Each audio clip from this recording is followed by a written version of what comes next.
আসসালামু আলাইকুম। আইটি শিক্ষা টিউটোরিয়ালে আপনাদের সবাইকে স্বাগত জানাচ্ছি। আমি আব্দুল আওয়াল। আজকের এই টিউটোরিয়ালে আমরা ইউজার ডিফাইন্ড ফাংশন অর্থাৎ নিজস্ব ফাংশন তৈরি করা শিখব। এর আগে আমরা বিভিন্ন ধরনের ফাংশন ব্যবহার করেছি, যেমন প্রিন্ট ফাংশন, টাইপ ফাংশন। এই ফাংশনগুলো ব্যবহার করেছি। এই ফাংশনগুলো মূলত বিল্ট ইন ফাংশন, অর্থাৎ এই ফাংশনগুলো আমার নিজেদের তৈরি করতে হয়নি এবং কিভাবে তৈরি হয়েছে সেটাও আমরা জানি না। কিন্তু আজকের টিউটোরিয়ালে আমরা মূলত ইউজার ডিফাইন্ড ফাংশন তৈরি করা শিখব, এর মধ্যে বিভিন্ন ধরনের ডাটা পাস করা শিখব এবং ফাংশন সম্পর্কে মোটামুটি জানব। আসুন শুরু করা যাক। ফাংশন বলতে মূলত আমরা নির্দিষ্ট কোড ব্লককে বুঝি। ধরুন আপনার একই কোড বিভিন্ন সময় কাজে লাগছে, সেই কোডটা আপনাকে প্রতিবারই লিখতে হচ্ছে, কিন্তু বিষয়টা যদি একটা নির্দিষ্ট ফাংশনের ভিতর রাখা হয় তাহলে যেটা হবে তা হচ্ছে আপনার ওই ফাংশনটি কল করা মাত্র সেই কোডটা রান হবে। তাহলে আমরা ফাংশন তৈরি করব কিভাবে? ফাংশন তৈরি করাটা খুব সহজ। যেটা করতে হবে, প্রথমে আপনাকে ফাংশনের ডেফিনেশন দিতে হবে, আর ডেফিনেশন দেওয়ার জন্য আমরা লিখতে হবে ডিইএফ। ডিইএফ মানে হচ্ছে ডেফিনেশনকে বোঝায়, যে কোনো একটা ফাংশনকে শুরু করার জন্য। এরপর আপনারা ফাংশনের নাম লিখতে হবে। ধরুন আমি একটা গ্রোসারি শপের লিস্ট তৈরি করব, অথবা গ্রোসারি শপের বাজার আইটেমগুলোর লিস্ট তৈরি করব। সেক্ষেত্রে আমি ফাংশনের নাম দিলাম গ্রোসারি। এরপর আপনাকে ফার্স্ট ব্র্যাকেট শুরু এবং শেষ করতে হবে। এরপরে হচ্ছে কি, আপনাকে একটা কোলন দিতে হবে। এইটুকু কাজ করলে আপনার ফাংশনের ডেফিনেশন রেডি। এবং এরপর হচ্ছে আপনাকে নিচের লাইনে যেটা লিখতে হবে সেটা হচ্ছে নির্দিষ্ট কোড ব্লক। আমি যদি এন্টার চাপ দিই, দেখুন এখানে অলরেডি কিছুটা স্পেস নিয়ে নিয়েছে। এই জায়গাটাকে বলে আমরা ইন্ডেন্টেশন। সাধারণত এটা হলো চারটে স্পেসের সমান পরিমাণ, অথবা একটা ট্যাবের সমান পরিমাণ। তো আপনাকে এই ইন্ডেন্টেশন অবশ্যই মেনটেন করতে হবে। যদি ইন্ডেন্টেশন মেনটেন না করেন তাহলে আপনার কোডে এরর দেখাবে। এখন আমার গ্রোসারি শপগুলো কি কি, গ্রোসারির যে লিস্টগুলো আছে কি কি আছে, যেমন আমি লিখলাম প্রিন্ট করবে সে, যে এই ফাংশনটা কল করার মতো সে প্রিন্ট করবে। কি কি প্রিন্ট করবে? ধরুন যে আমি কিছু গ্রোসারি আইটেম নাম লিখলাম মিল্ক, প্রিন্ট, তারপর হচ্ছে ফ্লাওয়ার, প্রিন্ট অয়েল। এরপর ধরুন যে একটা ব্ল্যাঙ্ক লাইনও প্রিন্ট করবে। এটা পুরো মানে প্রিন্ট দিয়ে আমি ভিতরে কোনো কিছু লিখলাম না, এটা হচ্ছে ব্ল্যাঙ্ক লাইন। তো এখন এই কোডটা যদি আমরা রান করি, এখান থেকে রান বাটনে ক্লিক করলাম, দেখুন এখানে কোনো আউটপুট দেখাচ্ছে না। কিন্তু আমি যখনই আবার গ্রোসারি ফাংশনটাকে কল করব, এবং ফাংশন কল করা সেই আগের নিয়মই, প্রথমে ফাংশনের নাম, এরপর একটা ব্র্যাকেট দিতে হবে। এরপর যখন আমি এন্টার চাপ দিব, দেখুন অটোমেটিক্যালি আউটপুট দেখাচ্ছে। আমি এটা যতবারই কল করি ঠিক ততবারই কি আউটপুট দেখাবে। এটাই হচ্ছে ফাংশন। আশা করি ফাংশন আমরা তৈরি করতে পারবো। একই ধরনের অনেকভাবে ফাংশন তৈরি করা যায়, অনেক কিছু করা যায়। এখন চিন্তা করুন, একটু ব্যতিক্রম ধরনের ফাংশন চিন্তা করুন, যে আপনি দুইটা সংখ্যাকে যোগ করবেন। এখন দুইটা সংখ্যাকে যোগ করার জন্য আমাকে যেটা করতে হচ্ছে, বারবার x ইকুয়ালস টু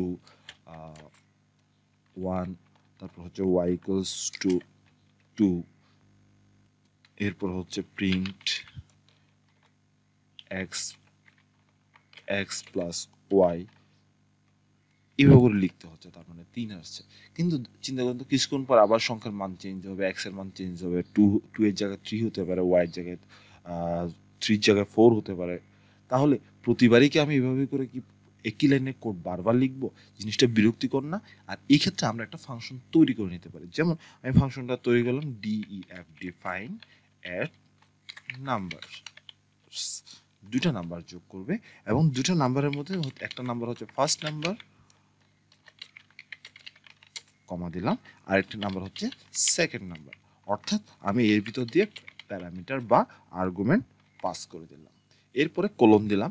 এরপর সেই আগের নিয়মে 4টা স্পেস অথবা একটি ট্যাব, যে কোনো একটা ব্যবহার করবেন, একই কোডের মধ্যে দুটো ব্যবহার করার দরকার নেই। এরপর আমাকে যেটা করতে হবে, রেজাল্ট ইকুয়ালস টু, আমি একটা নতুন ভেরিয়েবল নিলাম, result equal to first number plus second number.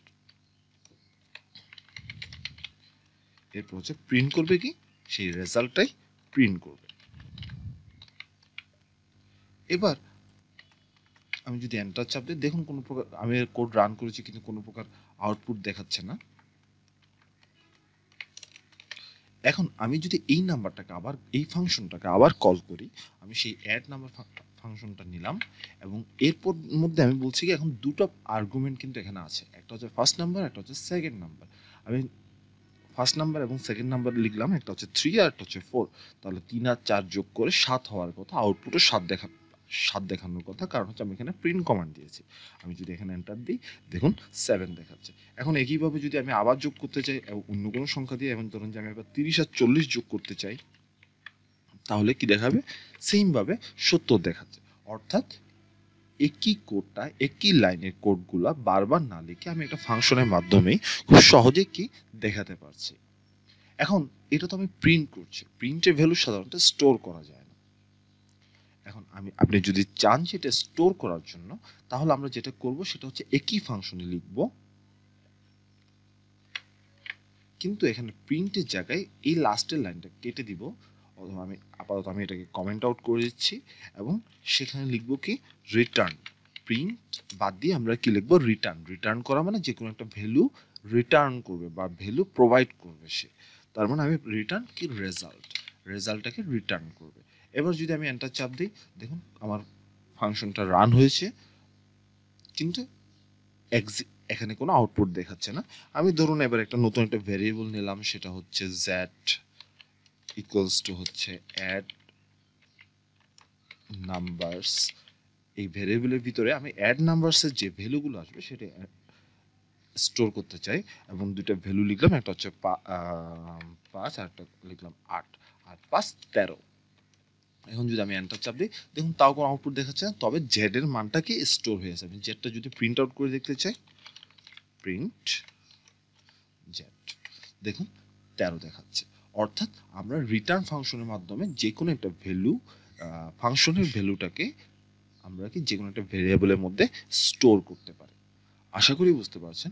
আজকে এই পর্যন্তই। ধন্যবাদ সবাইকে।